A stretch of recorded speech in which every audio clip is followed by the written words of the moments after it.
Hello everyone, আমি ঐশ্বর্য চলে এসেছি আবার একটা নতুন ভিডিও নিয়ে। তো আমার মিনি ব্লগে আপনাদের সকলকে জানাই অনেক স্বাগত। আগের ভিডিওতে আমি বলেছিলাম আমি আগরতলা এসেছি আমার একটা এক্সাম দিতে। যাই হোক, হোটেলে চেক ইন করার পর খাওয়া দাওয়া করে নিয়ে একটু ফ্রেশ হয়ে নিয়েছি। এরপর ভেবেছি একটু চারপাশটা ঘুরে দেখব।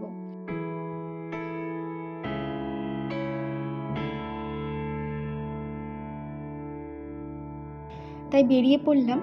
তো আমার হোটেল থেকে এই উদয়ন প্যালেস যেটা ত্রিপুরা, সেটা ডিস্টেন্স ছিল ওই 200 মিটার মতো। ওই পায়ে হেঁটে 1 থেকে 2 মিনিট। তো গুগলে দেখেছিলাম এটা ওপেন থাকে 6টা অবধি। তাই আমি 5টার সময় চলে এসেছিলাম, কিন্তু এখানে আসার পর জানতে পারি যে এটা নাকি 5টাতেই বন্ধ হয়ে যায়। যাই হোক, তাই বাইরে থেকেই দেখে একটু মনটা শান্ত করতে হলো।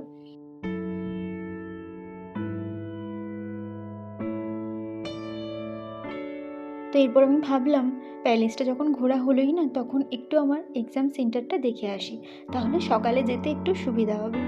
তার আগে দেখাই আপনাদেরকে এই প্যালেসের বাইরেটা। এখানে বিভিন্ন রকমের ছোট ছোট খাবারের দোকান আছে, আইসক্রিমের দোকান আছে এবং চারপাশে কিছু ছোট ছোট খেলনার দোকানও রয়েছে।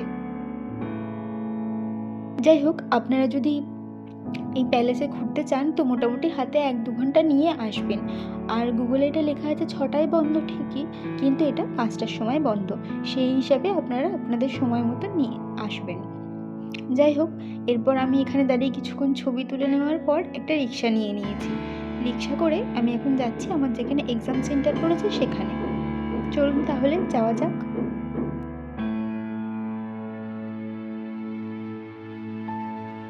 আমার এক্সাম সেন্টারটাও হোটেল থেকে খুবই কাছে ছিল।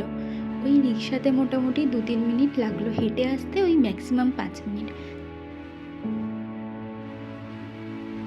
এক্সাম সেন্টারের বাইরের জায়গাটা এত সুন্দর, দেখেই মনটা ভালো হয়ে গেল। তো তারপর ওখান থেকে একটা অটো নিয়ে বেরিয়ে পড়লাম হোটেলের উদ্দেশ্যে। কিন্তু অটোওয়ালা বললেন আমাকে একটা জায়গায় নিয়ে যাবে যেটা খুব সুন্দর নাকি দেখতে, একটা লেকের ধারে। তো ওনার কথা মতো এলাম, যেহেতু কাছেই ছিল। তো এই হচ্ছে সেই লেক। আমার যদিও খুব একটা ভালো লাগেনি, এরকম তো আমাদের কলকাতায় অনেক আছে। আর এরপর আমি চলে এসেছি কিছু মণিপুরি তেলে ভাজা ট্রাই করার জন্য। তো এর নামগুলো আমার ঠিক মনে নেই। খেতে অপূর্ব সুন্দর ছিল। এটা ওই কিছুটা বাঁধাকপি টাইপের, সরু সরু করে কেটে মশলা মাখিয়ে দিয়েছে। আর এটা সরু সরু পেঁয়াজ পাতার মতন কিছু পাতা ভেজে দিয়েছে। আপনারা যদি এগুলোর নাম জানেন আমাকে অবশ্যই কমেন্ট বক্সে জানাবেন। তো এরপর খাওয়া দাওয়া করে নিয়ে আমি বেরিয়ে পড়লাম এখানে জগন্নাথ বাড়ি বলে একটি মন্দির আছে তার উদ্দেশ্যে।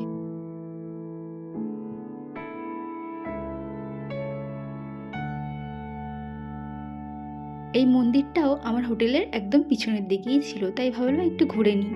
তো হাঁটতে হাঁটতে চলে এসেছি আমি মন্দিরে। মন্দিরের বাইরে বেশ কিছু ছোট ছোট দোকান বসে রয়েছে খেলনা বাটি এসবের। তো এটা হচ্ছে মন্দিরের ভেতরটা। চলুন আপনাদেরকে দেখাই মন্দিরটা ভালো করে।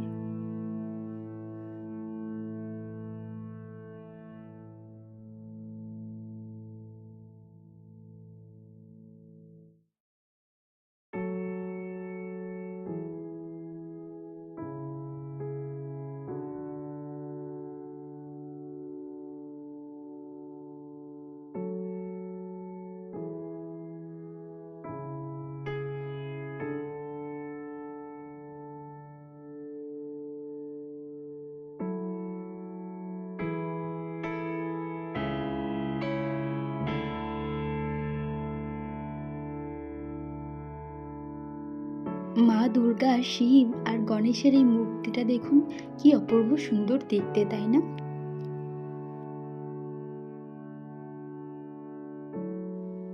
আর এনারাই হচ্ছেন এই মন্দিরের মূল আকর্ষণ।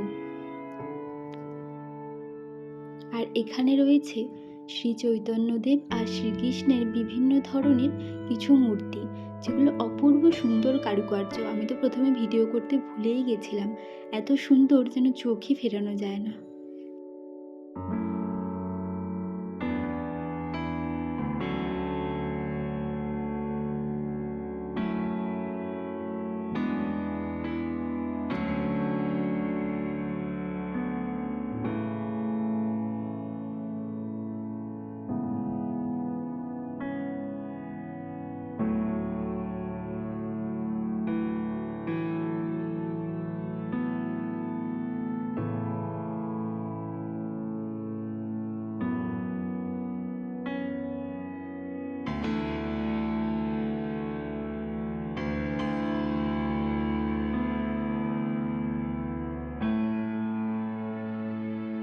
পুরো মন্দিরটা ঘুরতে বেশ কিছুক্ষণ সময় লেগে গেল আমার।